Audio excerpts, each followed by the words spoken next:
여러분 반갑습니다. 시촌입니다. 자, 오늘은 저희 집 뒤쪽 언덕에 앉아서 여러분과 한번 편하게 이야기를 나눠보려고 합니다. 오늘 우리가 함께 이야기를 나눠볼 주제는 농촌 체류형 쉼터.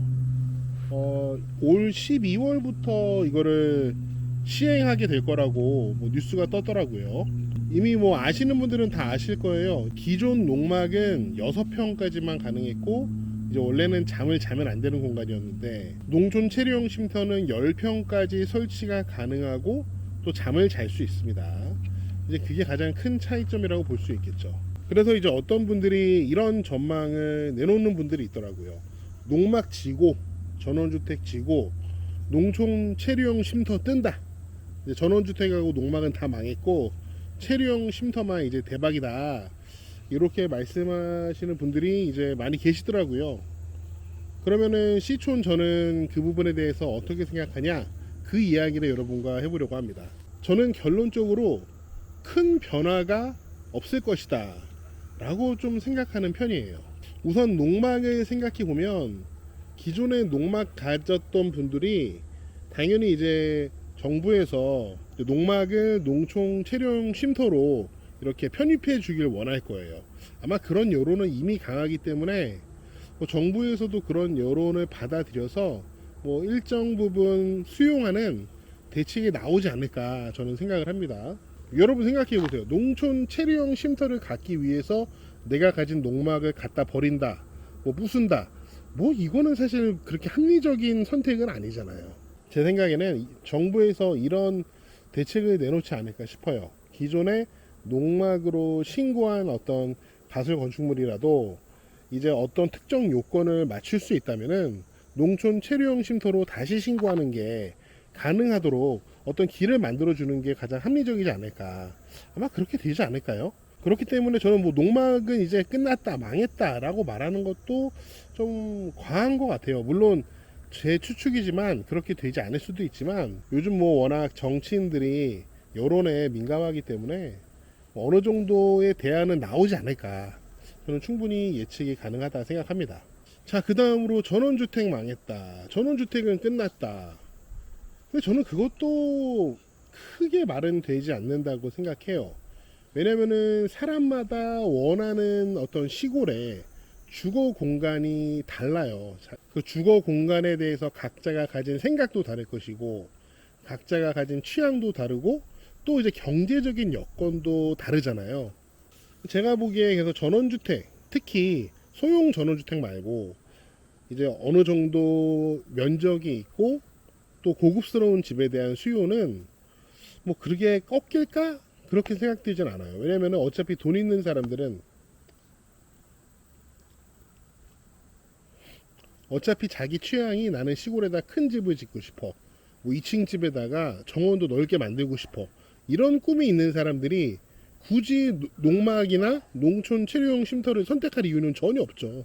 그리고 만약 돈이 많은 사람들이 시골을 선택한다면 꼭 귀농이나 기촌이 아니더라도 5도 2촌 별장을 선택한다면 제가 봤을 때 돈 많은 사람들이 10평짜리 농촌 체류형 쉼터를 선택할 이유는 거의 없지 않을까 싶습니다. 물론 돈이 많아도 엄청나게 검소한 생활을 하는 사람들이 있을 수 있죠. 그래서 나는 6평짜리 농막 혹은 10평짜리 농촌 체류형 쉼터도 나는 충분해, 나 그걸로 과분해, 이렇게 생각할 돈 많은 사람도 있겠지만 그렇지 않은 돈 많은 사람도 많이 있을 겁니다. 서울에서도 좋은 아파트에 살고 시골에서도 아주 멋진 집에 살고 그렇게 하고 싶은 사람들이 많이 있어요, 사실. 그렇기 때문에 저는 전원주택에 대한 수요도 크게 변하지 않을 거라 생각이 듭니다. 다만 10평짜리 농촌 체류형 쉼터와 좀 겹치는 부분이 많은 소형 전원주택이나 소형 시골집의 경우 조금 얘기가 다를 수는 있겠죠. 그런데 시골에 가보면은 10평짜리 집이 그렇게 많지는 않아요. 시골에서 10평짜리 집을 10평이나 10평에 가까운 집을 찾으려면은 좀 굉장히 오래된 시골집이 아니면은 시골에서도 시내 지역에 옹기종기 모여있는 집들이 좀 그렇게 작은 집들이 있거든요. 그런데 시골에서 시내 지역이 아닌 자연 지역이나 농촌 지역에는 그렇게 작은 집이 별로 없습니다. 그래서 저는 올해 12월 달부터 농촌 체류형 쉼터가 본격적으로 시행돼도 뭐 농막이나 전원주택이나 뭐 큰 변화는 저는 없지 않을까 생각을 합니다. 어차피 시골로 오고 싶은 사람들은 소수고 뭐 그 사람들끼리 왔다 갔다 하는 거기 때문에 뭐 큰 변화는 없을 것 같아요. 또 이렇게 말을 할 수도 있겠죠. 농촌 체류형 쉼터가 1000제곱미터 미만의 땅을 농지를 사서 거기다가 농촌 체류형 쉼터를 이제 신고하고 설치해야 되니까 작은 평수의 농지의 가격이 오를 수 있다. 뭐 이렇게 주장하는 사람도 있을 것 같아요. 그런데 원래 시골 땅이란 게 큰 평수보다 작은 평수가 더 구하기도 어렵고 가격도 평당가가 더 비쌉니다. 큰 땅을 살 때는 아주 크게 살 때는 평당가를 싸게 사는 거고요. 작게 잘라서 살 때는 원래 비싸게 사는 거예요, 시골 땅이.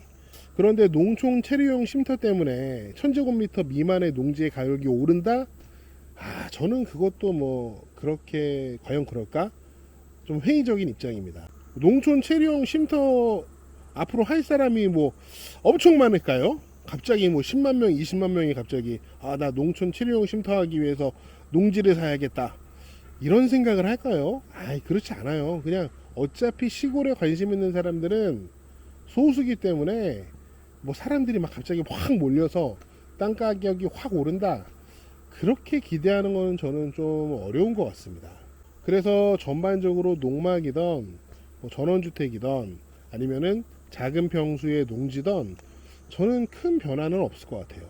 저 같은 경우는 현재 땅을 한 600평 정도 사용하고 있어요. 여기가 저희 집 뒷땅. 여기 좀 어두워서 잘 보이는지 모르겠는데요. 제가 이렇게 야채를 키우고 있고요. 저희 집 뒷모습, 그리고 저희 집 앞에도 한 200평에 제가 블루베리를 키우고 있습니다. 뭐 600평 관리하기 힘들죠. 혼자 하니까 뭐 조금 힘들긴 한데 운동 삼아서 재밌게 하고 있습니다. 저는 시골 생활을 생각할 때 10평짜리 작은 집에서 답답하게 살고 또 작은 땅에서 그냥 이렇게 사는 거를 꿈꾸지는 않아 봤어요. 저는 좀 넓은 땅에서 또 넓은 집에서 여러 가지 하고 싶은 시골 생활들을 하면서 사는 걸 꿈꿨거든요. 그래서 저는 이 정도가 저한테 맞습니다. 그러니까 사람마다 성향과 취향과 꿈이 다 다르기 때문에 좀 다르게 접근을 하게 될 것 같아요. 그래서 저희 동네를 보면은 저희 동네에 한 집이 한 15개 정도 있는데 농막이 저 앞에 보이는 거 딱 하나 있어요. 근데 저것도 농막 저건 그냥 농막이에요. 왜냐면은 저 농막을 요 윗집에 사시는 분이 지은 거거든요. 농사 지을 때 뭐 농기구 그런 거를 넣어놓기 위해서 농막을 설치했어요. 그러니까 저거 진짜 농막이죠. 저거 빼고 농막은 저희 동네에 하나도 없습니다. 저희 집도 뭐 땅도 그렇고 집도 그렇고 넓은 편이고 저 앞에 집들이 새로 지어졌는데 저 집들도 다 넓고 땅도 최소 300평 이상 넓습니다. 이게 저희 집 블루베리 밭이고요. 여기 보이는 모든 집들이 땅은 최소 300평, 집은 한 최소 다 30평 이상 되는 것 같아요.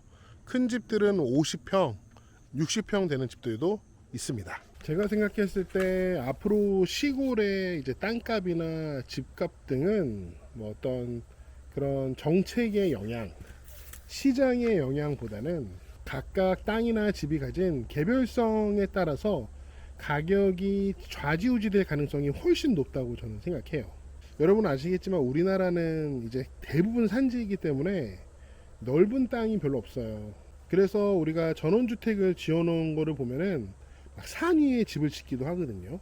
근데 보통 그런 땅보다는 산에 둘러싸여 있지만 좀 평평하고 남쪽을 잘 바라보는 땅들을 사람들이 선호하잖아요. 근데 그런 땅은 별로 없는 게 또 우리나라의 현실입니다. 그래서 제가 봤을 때는 그 땅의 개별적인 요인이 좋은 땅들이 있잖아요. 뭐 지리적으로 좋고 지형적으로 좋고 교통 여건도 좋고 생활 여건도 좋고 여러 가지가 다 좋은 여건을 가지고 있는 땅들은 가격이 더 올라갈 겁니다. 시골 땅이라 할지라도. 집도 마찬가지예요. 반면에 인구도 너무 많이 이미 줄었고 마을의 생활 인프라도 이미 많이 상실되었고 게다가 뭐 빚도 거의 들지 않는 뭐 북향 땅, 이런 여러 가지 요인들이 너무 안 좋은 땅들은 아마 가격이 더 하락하게 될 겁니다. 그래서 제 생각에는 만약에 그 12월 달 이후로 농촌 체류용 쉼터를 내가 지을 건데 나는 돈이 별로 없다. 그리고 나는 어차피 5도 2촌하든지 가끔 갈 거기 때문에 뭐 땅이 뭐 북향이어도 상관없고 산속에 처박혀 있어도 상관없고 생활 여건이 불편해도 상관없다. 이런 분들은 진짜 싼 땅을 고르면 됩니다. 진짜 싼 땅을 골라서 진짜 완전 그냥 자연 속에 사는 거죠. 뭐 주말에 별장으로 간다면. 그리고 그런 경우에는 그 10평짜리 농촌 체류용 쉼터도 너무 좋은 걸로 지을 필요가 없어요. 그냥 저렴한 걸로 아주 싸게 지어서 그냥 주말에 시골 생활을 누리면 됩니다. 반면에 이런 분도 있을 수 있겠죠. 나는 시골집도 뭐 교통도 좋고 생활 여건도 좋고 그 다음에 인프라도 좋고 남양 땅이었으면 좋겠고 웬만하면 배산임수였으면 좋겠어. 그런 땅을 보실 분들은 비싼 땅을 사야 됩니다. 저는 이런 식으로 어떤 뭐 농막이 망했다, 전원주택이 망했다, 이렇게 시장의 방향이 결정되기보다는 시골 부동산의 개별적인 특성에 따라서 가격은 차이가 날 거라고 생각을 합니다.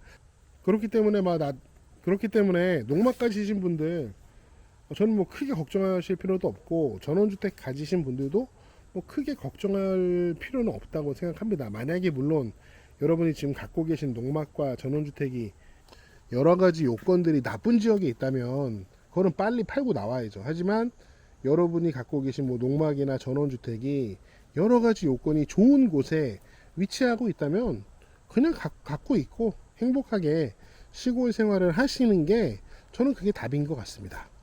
여러분이랑 이렇게 얘기를 하다 보니까 이제 해가 다 졌고요. 어둑어둑해졌네요. 이거는 밤에 찍었으니까 오늘 밤에 빨리 편집해서 올려야겠네요.